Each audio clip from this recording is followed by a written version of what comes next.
Hey everyone, it's Joe from Gadgetry Tech, and today we're going to talk about the Burst Pro Air from ROCCAT. This is the latest mouse from ROCCAT. It's $100, it's wireless, has a 100-hour plus battery life.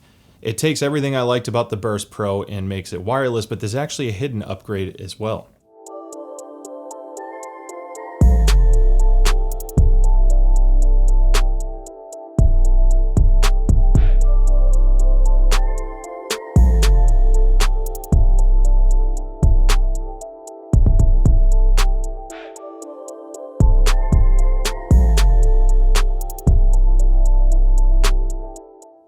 Now, normally I ramble in front of the camera for a while, and the goal is to hope that by the end of that review, you know if it's the right one for you or not.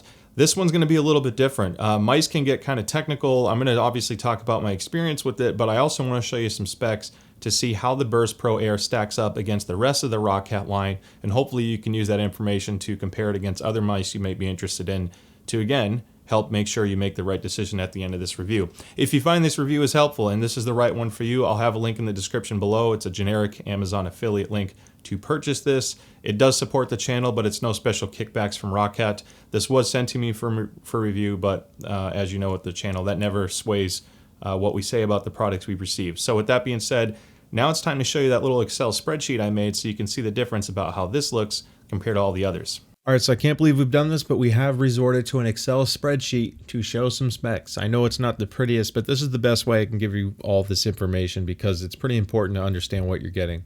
So the Burst Pro Air, as of now, at launch, it's $99.99, and that's what it's selling for. The Kone Pro Air retails for $129, but actually is on sale for $99. So these kind of go toe-to-toe for their latest and greatest wireless mice. Now, they're both rated at about 100 hours of battery life. The Kone Pro Air they list as 100 plus, probably because the RGB is a little bit less aggressive. There's less lights to illuminate, so it should, in theory, last longer. Now, there's actually some similarities here, and this is the whole stealth upgrade I was talking about compared to the Burst Pro. The Burst Pro Air upgrades to the PAW 3370, which is an amazing optical sensor, 19,000 DPI, 400 IPS. Now, when you look at the Burst Pro, the Pro had the 3389, over here on the right. That is a 16,000 DPI, still 400 IPS, and they still support 50G of acceleration.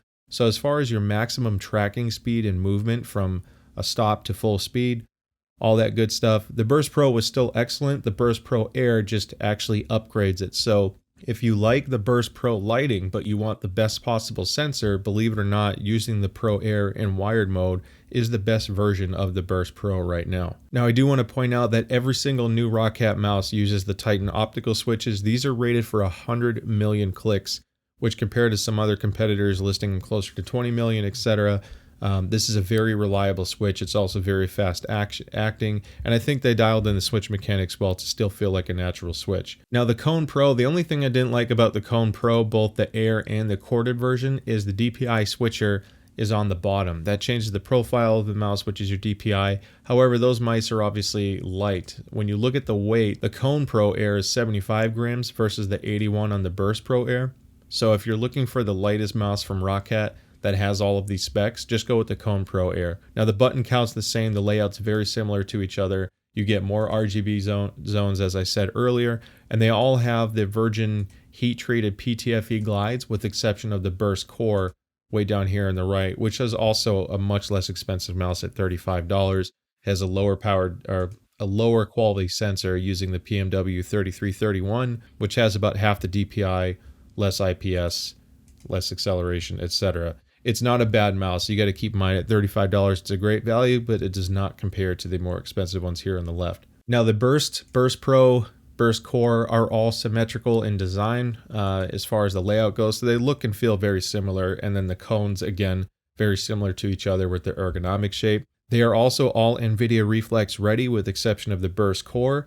Now, the big kicker with the Burst Pro Air and the Kone Pro Air is it works in USB, Bluetooth, and wireless mode, so you can use it any way you want, whereas the other four mice here, of course, are wired only, so they're just USB. And they all have 5 profile supports, meaning that you can change different profiles for button mapping, RGB, and DPI settings thanks to the built-in memory of the mouse. Okay, so the spreadsheet had a lot of information there. At the end of the day, this is very similar to the Burst Pro, which, as I said before, I really liked. However, it upgrades the sensor, which was an awesome kind of a stealth upgrade, and it makes it a pretty compelling offer at that price range, considering you get the flexibility of wireless. So now that we've talked about all the specs and feeds, let's talk about the ROCCAT Swarm software, which is what you use to customize this. Okay, so just to go over the Swarm software real quick, this is a familiar territory. They use this software on a lot of ROCCAT products, and the Burst Pro Air is no different. So on the settings menu, or this main tab up here, you get your vertical scroll speed, double click speed, those are self-explanatory. Windows pointer speed, that's your basic acceleration on the mouse. You want to leave that at 0. I really recommend disabling that or setting it to 0 so you don't get inconsistent speeds depending how fast you're moving the mouse. The DPI switcher, this is the most important thing to me, and why I like the Burst Pro Air so much is pressing that little button at the top of the mouse allows me to toggle between all of my DPI settings very quickly, making it easy to get to the DPI setting I need to use. Now, just like many other ROCCAT products, you get the profile manager here at the bottom, and you can have it so it auto switches depending on what application you have open. So right now, these are open ones I have on the computer, and if I click to that, you can have it set to automatically switch to that profile, which can change lighting, it can change DPI and button assignment. So it's a convenient way to auto switch. However, you can have it manually toggle if you prefer to do that instead.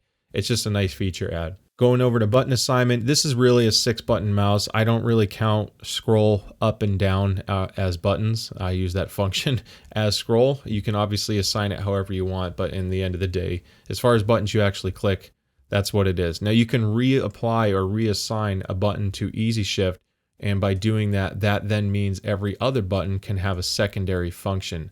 So if you have easy shift enabled, whether it be any of these buttons up top or on the side, that expands the functionality as well.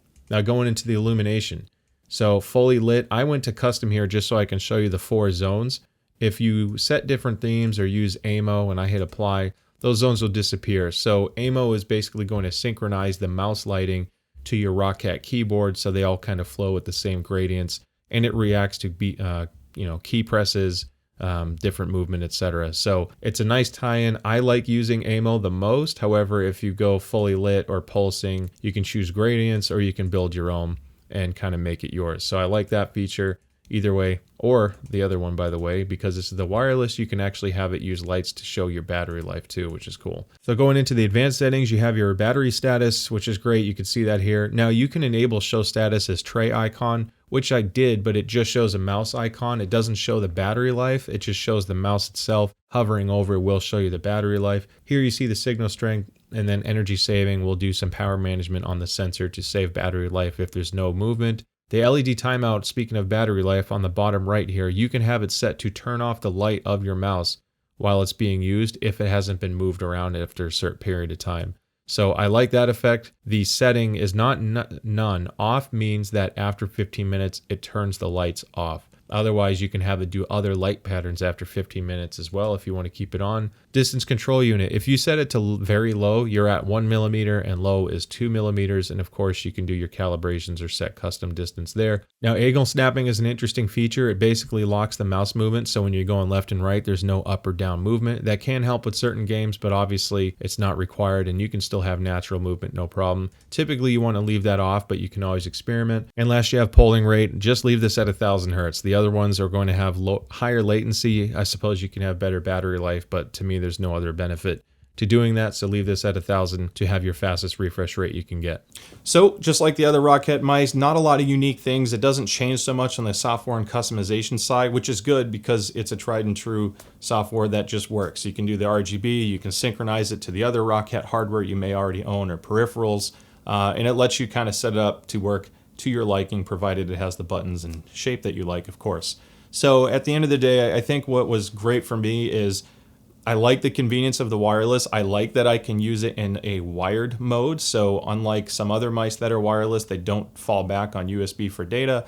This one does, so you can use it on USB, you can use it as a Bluetooth mouse, and of course full wireless with the transmitter. So I like this because there's a lot of flexibility there, and then that symmetric design is extremely comfortable whether you're right or left-handed. I do want to say one thing, and I purposely left it like this for the review.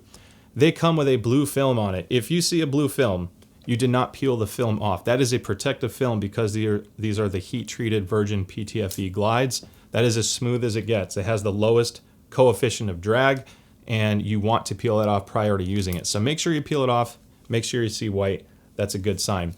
Now, I think the toughest part about the Burst Pro Air is if you want the Kone Pro Air instead. They're both incredible mice from ROCCAT, and if you like the whole ROCCAT lineup using the ROCCAT Swarm software, you want it to match your other gear, etc., it's a big decision to make. They actually have the same exact sensor now that the Burst Pro Air got the upgrade, so the performance should be this very, very similar. You also have the same battery life at 100 plus hours.